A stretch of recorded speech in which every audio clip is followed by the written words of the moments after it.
Hello, welcome back to another pen talk. Thanks for tuning in. I have to admit, I have a problem. I just can't avoid ordering some more Chinese pens that I just think would be interesting to look at, interesting to write with, interesting to have in my collection. So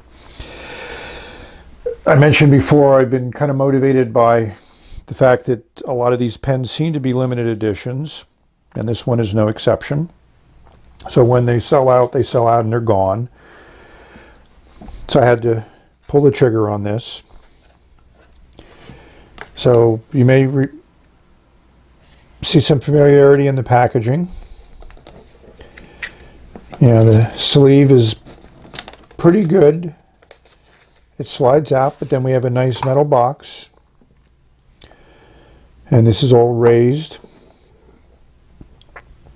Yeah, as the usual. I've been using Google Translate, so we'll see what we can get out of that. And the cover pops off, and we see a red aluminum Delike War and Peace pocket pen. Same type of packaging as the blue one. Basically the same pen, but in this one, I didn't put the section in my cleaning solution. I just unscrewed the nib assembly, which you need to do after you remove the converter. And it has that updated converter. Pull that off, and then the nib assembly unscrews easily. And I flushed this, cleaned it and flushed it, put some silicone grease here on the threads, put it back together again, and it's ready to ink up. So the other thing that I always like is this has a bent nib on it. So I enjoy the Delike bent nibs much better than I do the fines and extra fines that are available. So the other thing to keep in mind is this updated converter really fits well into this section. Very tight, very secure, so the pen has a quality feel to it from that viewpoint.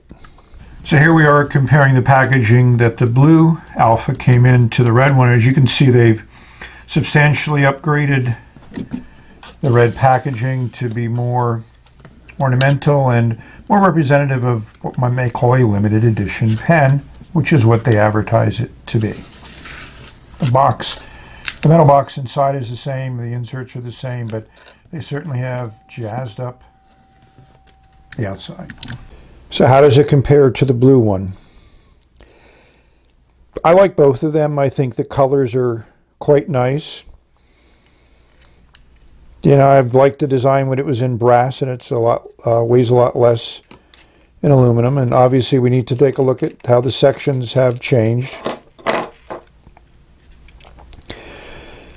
So this one changed color because I put it into ammonia cleaning solution, which I used to flush out my nibs.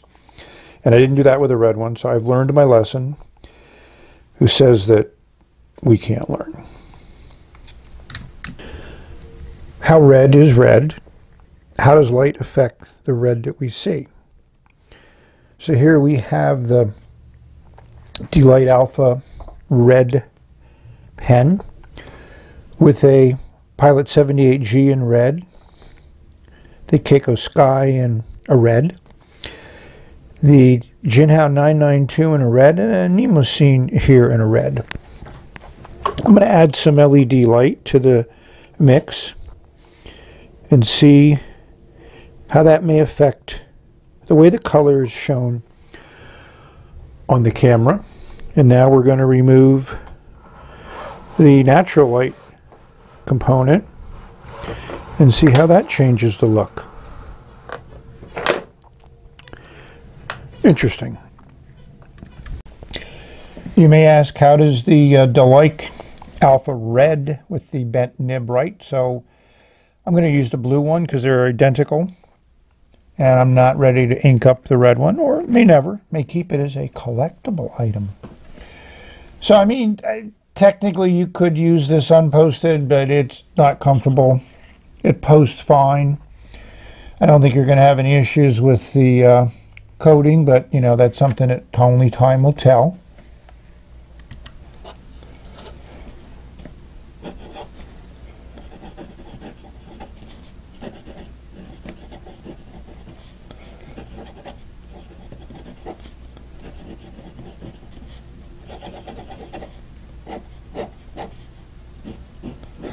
I mean, this writes well. All of the bent nibs that I've gotten, this must be the 4th or 5th one that I've had from Delike.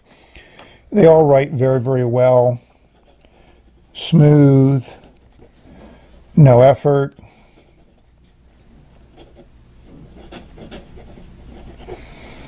So, highly recommended from the nib viewpoint. So how do I rate these? I give it an 8. It's well made. It serves its function. It looks good. It writes well. Great. The upgrade to the converter is excellent. So 8 means it's pretty well recommended if you're interested in this type of pen. But it is, you know, a pen you need to enjoy that worn piece on the side. You may try to remove it, but I don't think that's going to do much for the pen. So thank you for watching. May you have many great writing experiences. Until next time, bye.